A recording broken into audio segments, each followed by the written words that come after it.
አንዳንድ ቀናት እንዲህ ናቸው። አንዳንድ ቀናት ሁሌ አይሞሉም። የተጠበቀው ቀርቶ ያልታሰበው ይሆናል። ለመላ ኢትዮጵያውያንና ለመላ ስፖርት አፍቃሪያንና የስፖርት ቤተሰቦችም ጆሮን ጭው የሚያደርግ መርዶም ከወደ አትሌቲክሱ መንደር ተሰማ። ኢትዮጵያን በተለያዩ ርቀቶች በተለይም በረጅም ርቀት በመወከልና የሀገሯን ባንዲራ ከፍ እንድል ያደረገችው ተወዳጇ አትሌት የብርጓል መለሰም ዳግም ላናገኛት ተሰናበተችን።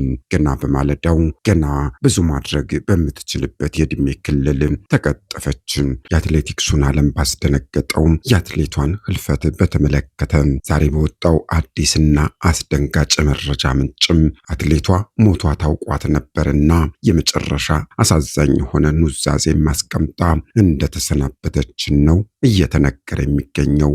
ሰላም የተወደዳችሁና የተከበራችሁ የግሎባል ኒውስ ተከታታዮቻችን እንደምናላችሁልን፣ እንደምንስከርማችኋል። ከግሎባል ኒውስ በልዩ ዝግጅታችን የብዙዎችን ጆሮ ጭው ስላደረገውና ልባችንን ስላደማው የአትሌቷ ህልፈት የብርጓል መለሰ የአሟሟት ሁኔታ የመጣችበትን የህይወት ጉዞና የአትሌቲክስ ጅማሯንና ስኬቷን በተመለከተ መረጃ ልናደርሳችሁ ይችን አጭር መጣጥፍ ከተብን። ቻናላችንን ሰብስክራይብ እና ላይክ እያደረጋችሁ እስከ ፍጻሜያችን አብረን እንጓዝ እንላለን።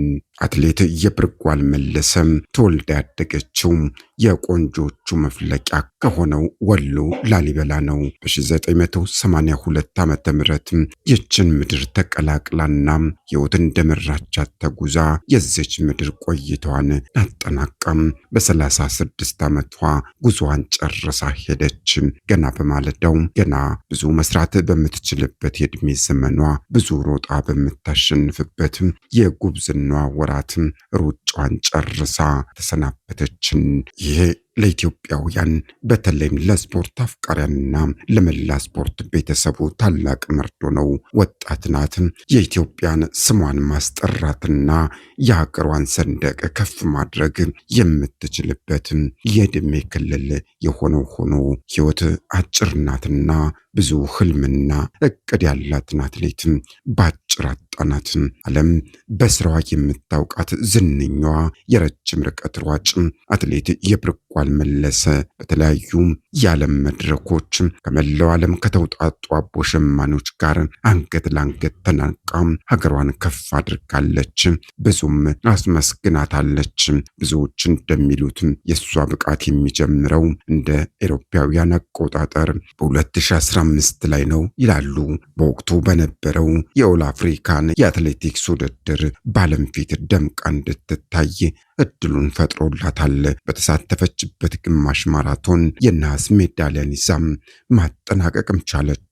ነገሩ በዚህ ብቻ አላበቃም። በዚሁ ዓመት በቺካጎ በተደረገው የሙሉ ማራቶን ውድድርም ያሳየችው ብቃትም ዓለምን አጃኢብ ያስባለ ነበር። በውድድሩም ሁለተኛ በመውጣት የሀገሯን ሰንደቅ ዓላማ በዓለም አደባባይ ከፍ ማድረግ ችላለች።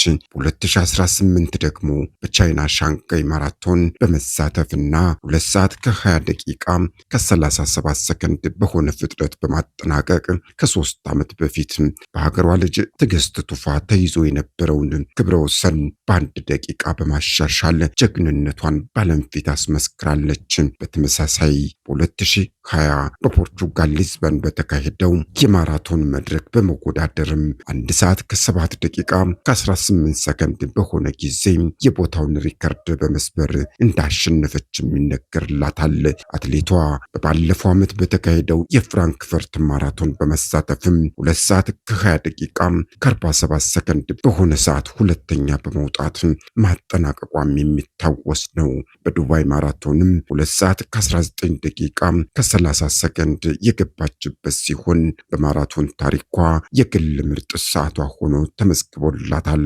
ለማራቶን ሯጮች ወርቃማው ጊዜ ነው በሚባልለት የዕድሜ ክልሏ ያጣናት አትሌት የብርጓል መለስ ከዚህ ቀደሙ በተሻለ የግል ሰዓቶቿን የምታሻሽልባቸው ወርቃማ ጊዜያት ገና ከፊት ለፊቷ ይሆኑ እንደነበር የብዙዎች ግምትም ነበር። አትሌቷ ካላት ጥንካሬና ብቃት አንጻር እንደ ጓደኞቿ እንደነ ትዕግስት አሰፋ የምትሆንበት ጊዜ ሩቅ አይሆንም ነበር። አሁን ካላት ሰዓት የተሻለ ብቃት እንደምታስመዘግብም ትልቅ ተስፋ ተጥሎባት ነበር። በአየርላንድ ቺካጎና ሌሎች ዓለም መድረኮች ላይ ተወዳድራ ለማሸነፍ ህልሙ ነበራት። በተለይም በሜጀር ማራቶን ለንደንና ቦስተን ገብቶ ለመወዳደር ተስፋን የሰነቀች አትሌት ነበረች። አትሌቷ ካሳካቻቸው ይልቅ የወጠነቻቸው እጅግ ብዙዎች ነበሩ። ትልቅም ቦታ የሚሰጣቸው ግና ምን ያደርጋል ሕይወት እንዲህ በአጭር አስቀረቻት። በሩጫው ዓለም ዳግም ላናገኛትም ዛሬ ተሰናበትናት።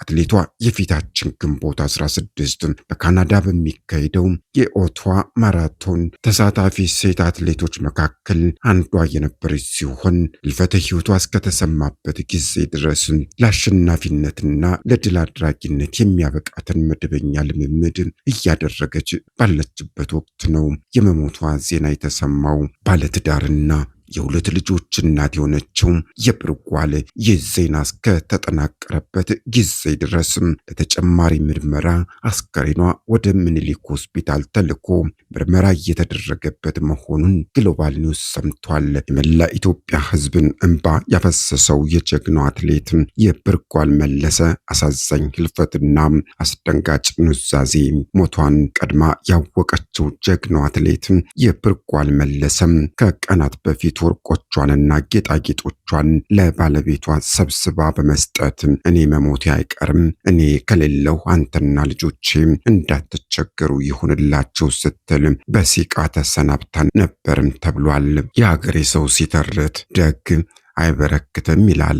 ጸባይ ሰናይ፣ ሳቂታና ተግባቢ እንደነበረች የሚነገርላት አትሌቷ የመጨረሻዋ ልመናና ተማጽኖም ወደ ትውልድ ቀየዋ ወስደው ከአያቷ አጠገብ አስከሬኗ እንዲያርፍ የሚል ኑዛዜ ተናዛለች። በሕይወት ሳለች ሌላ ቦታ መቀበር አልፈልግም፣ ስሞት ጋሸና ወስዳችሁ አያቴ አጠገብ ቅበሩኝ የሚለው ቃሏ ዛሬ የስፖርቱን ቤተሰብ ልብ ሰብሯል። በጃን ሜዳ የወደቀችው ኮከብ ለኦቶዋ ማራቶን ዝግጅት ስታደርግ የነበረችው የብርጓል መለሰም ትናንት ማለዳ በለመደችው ሜዳ ላይ በድንገት ወድቃም ሕይወቱ አልፏል።